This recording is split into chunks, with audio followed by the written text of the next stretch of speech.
The 12 Rules for Life, Part 1 by Jordan Peterson. In the 1920s, the Norwegian zoologist Thorleif Kjeldrup was studying the behavior of chickens while eating grains in the barn. When Thorleif observed a clear hierarchy among the chickens, at the top of the pyramid were the healthiest and strongest chickens that always preceded other chickens when it's time to eat.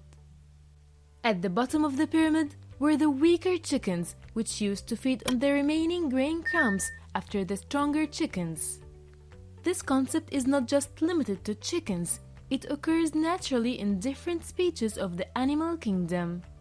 For example, as lobsters live in different places, we see them fighting hard with their own kind in order to control the best and safest hiding spots. Scientists have found that these competitive conflicts lead to different hormone levels in the brains of stronger and weaker organisms.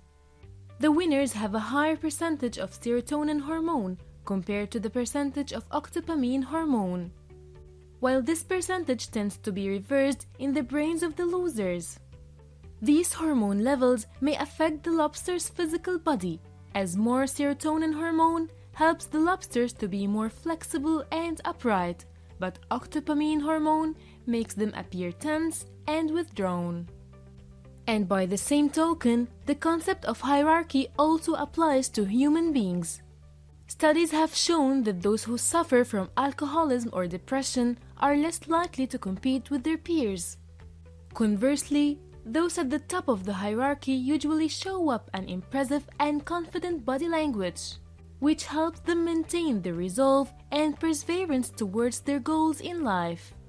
Just like lobsters, as humans often compare themselves to one another, linking mental excellence and intelligence with the physical form.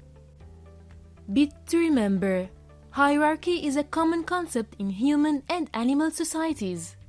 In order to give an impression of your confidence and superiority, you should keep a confident physical form, raise your head, and walk with integrity and stability. The writer Jordan Peterson would return from time to time to his hometown in Canada, which is a small town called Fairview in the state of Alberta. And on all his visits, he made sure to meet one of his childhood friends who had never left that city. Every time the author came back to meet his friend, he noticed that his financial and social situation was in a continuous deterioration. Although, he saw in his friend a lot of potential to achieve a lot of things in his life. The reason for this, in Peterson's view, was that his friend was spending most of his time in town with a bad company that always depressed him and deviated him from pursuing his goals in life. This example can apply to everyone and in various societies and life circumstances. In the work environment, managers believe that putting a bad employee in a successful and effective working group may increase his performance and force him to learn and improve his level of performance. But most studies have shown that the opposite usually happens, as the weak employee begins to spread his bad habits within the successful working group, and consequently, the performance of the team as a whole decreases. In the past, people used the saying to be a big fish in a small pond, which usually meant being the superior in a small community or business. However, thanks to technology and the ease of communication between the parts of the world, the concept of a small community has become a thing of the past. Now, we're all a part of a huge global community, and no matter where you are, there's always someone who surpasses you in your field of work, study, or abilities. This fact leads us to the concept of self-criticism. But people often make a mistake in criticizing themselves when this criticism is actually just comparing ourselves to others. This comparison may actually be harmful because it causes us to lose sight of the progress we're making in life. It also prevents us from seeing the successful steps that we're making, although many of them may be small in most cases, but are of great importance for success. Comparisons neglect the ultimate goal by focusing on one aspect of our life and incorrectly directing our efforts and pursuit towards it.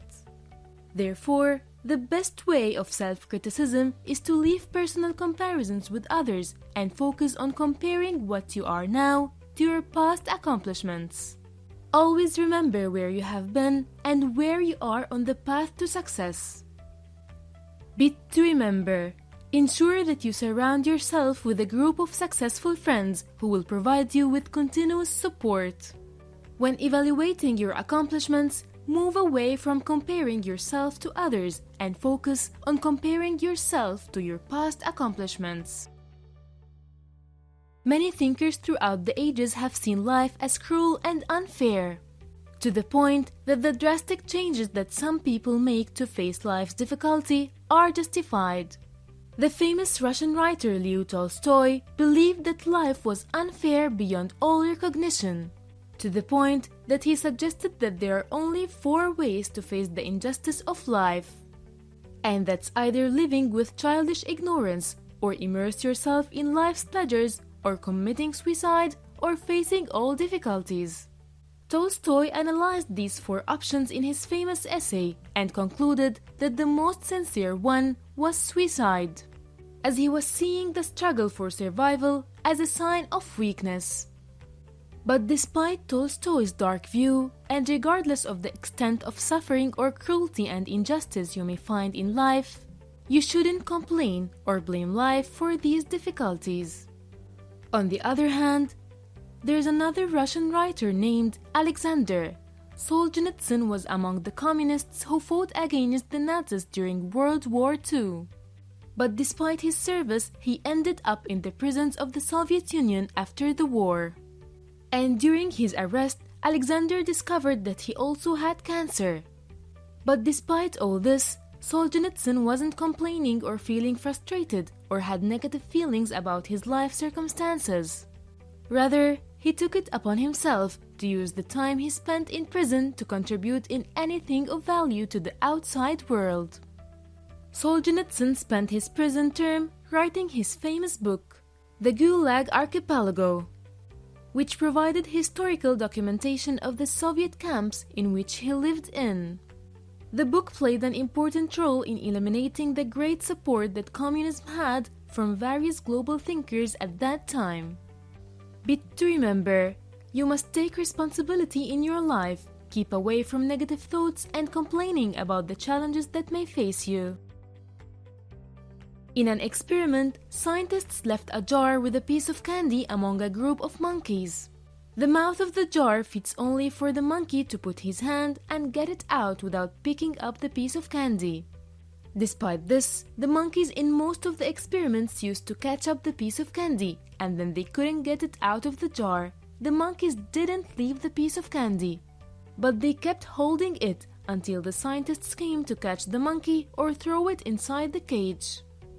This rapacious nature is not different from the human nature. We find many people enjoying the pleasures of life on a daily basis, knowing that it's actually harmful to them and won't do them any good. This destructive rapacious nature is one of the side effects of looking at life in a dark and negative way, in which a pessimistic person only hopes for a life based on temporary pleasures, believing that it helps him spend an easier and a better life. This is the logic behind some binge eating or drinking, drug addiction, and other negative behaviors. On the other hand, we find that the best way to face these temptations and pleasures is sacrifice. Sacrifice and self-discipline are what help a person to train himself and move away from momentary pleasures for the sake of higher goals in the future. Bit to remember, achieving noble goals requires sacrifice, commitment, and training ourselves to leave momentary pleasures.